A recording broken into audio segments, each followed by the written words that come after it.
Hai anak-anak hebat. Ketemu lagi dengan Mumba. Jangan lupa like dan subscribe ya. Terima kasih. Semangat pagi anak-anak hebat. Assalamualaikum warahmatullahi wabarakatuh. Sebelum belajar, pastikan kalian sudah membantu orang tua, membaca doa, dan menyiapkan buku serta alat tulis. Hari ini kita akan mempelajari tema 4, subtema 3, pembelajaran yang kedua.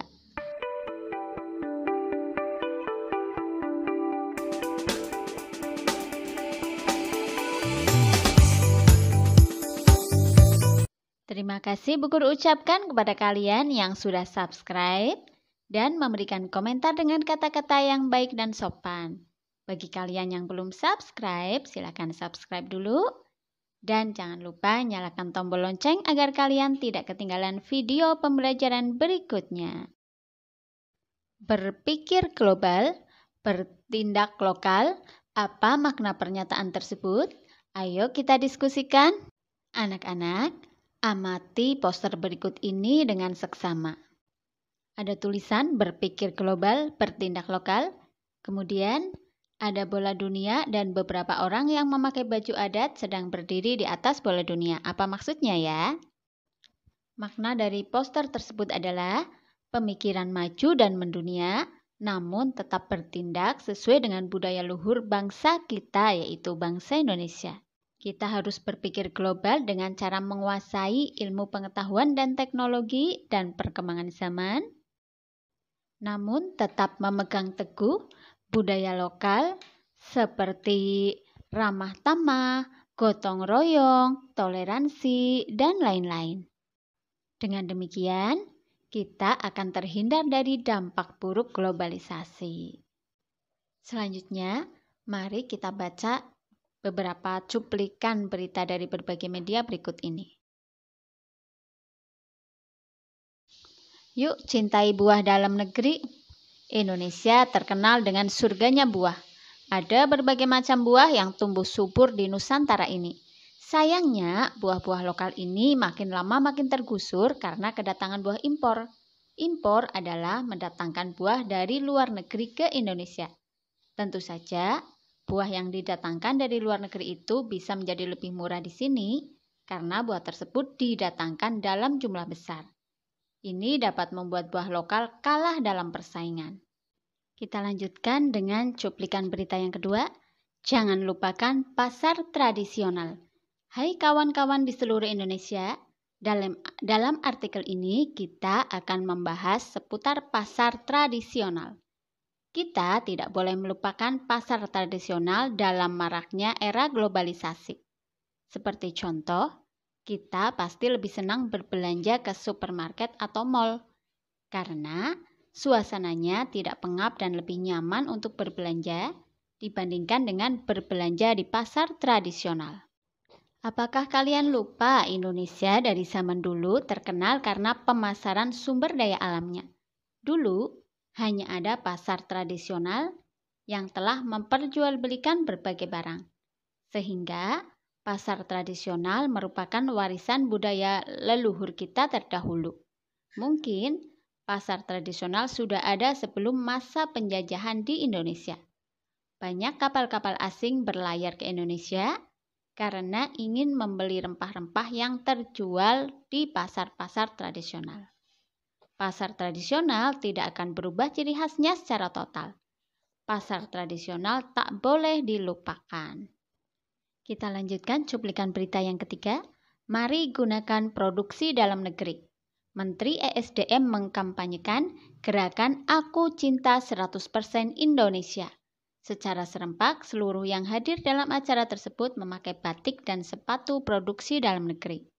Gerakan Cinta Indonesia memiliki arti sangat strategis, tidak hanya untuk menghadapi tantangan krisis ekonomi global, tapi juga untuk membangun kemandirian bangsa di bidang ekonomi. Gerakan itu bukan hanya menjadi kampanye biasa, tapi menjadi gerakan bersama, tidak bersifat statis dan bukan kebijakan proteksionis karena tidak termasuk kebijakan tarif. Potensi pasar dalam negeri sangat besar dengan jumlah penduduk 230 juta dan hampir 50% terdiri dari penduduk berusia di bawah 29 tahun harus dimanfaatkan secara optimal melalui gerakan ini. Semua pihak diharapkan untuk lebih memprioritaskan penggunaan produk dalam negeri sehingga kemandirian bangsa dapat terbangun.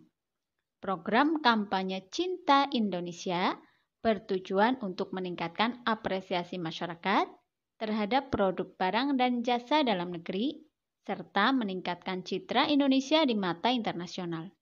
Diharapkan, dengan dicanangkannya gerakan ini, pasar produk dalam negeri bisa ditingkatkan sehingga tekanan terhadap sektor industri bisa dikurangi, dan gejala pengurangan tenaga kerja dapat dihindari. Anak-anak hebat, berdasarkan cuplikan berita yang sudah kita baca, silakan kalian isi diagram berikut ini tentang berpikir global, bertindak lokal. Yang pertama, contoh sikap berdasarkan teks tadi yaitu menggunakan produk dalam negeri, berbelanja ke pasar tradisional, dan mengkonsumsi buah lokal. Bukan contoh sikap, berarti kebalikannya ya. Menggunakan produk impor, kemudian berbelanja sayuran ke mal dan supermarket, dan mengkonsumsi buah impor. Dampak dari berpikir global bertindak lokal yang pertama, perekonomian Indonesia meningkat, kemudian para pedagang bisa bersaing dengan produk luar negeri dengan meningkatkan kualitasnya. Kemudian yang terakhir, pengertian dari berpikir global bertindak lokal yaitu pemikiran maju dan mendunia, namun tetap bertindak sesuai dengan budaya luhur bangsa Indonesia. Anak-anak hebat, pada pembelajaran sebelumnya, pada video yang ini, kita telah mempelajari tentang brosur. Nah, kali ini Bu Guru akan mengulang sedikit penjelasan tentang brosur. Brosur biasanya dibagikan kepada orang lain di tempat umum, pameran, ataupun pertokoan. Brosur bisa juga ditempel di dinding atau di tempat yang disediakan, seperti poster ya. Kemudian ciri-ciri brosur, ukurannya itu lebih kecil dari poster. Yang kedua, brosur biasanya dibagikan kepada orang-orang di tempat umum ataupun ditempel di dinding seperti poster. Yang ketiga, brosur berisi informasi ataupun ajakan untuk berbuat sesuatu, misalkan ajakan untuk menjauhi narkoba. Yang keempat, tulisan di dalam brosur itu lebih banyak. Nah, ini yang membedakan antara brosur dan poster ya. Kalau poster tulisannya sedikit, kalau brosur lebih banyak.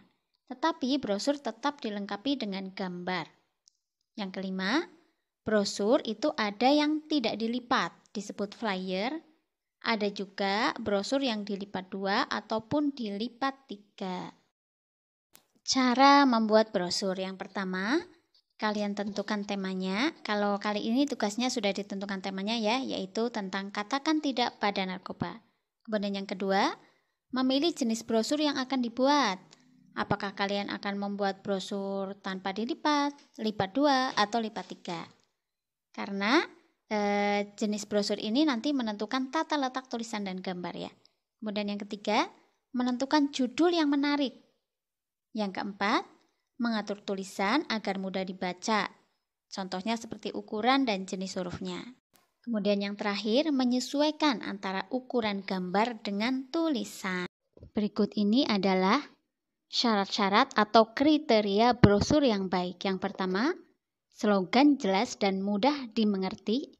Yang kedua, bahasa baik dan menarik dengan ukuran huruf yang sesuai.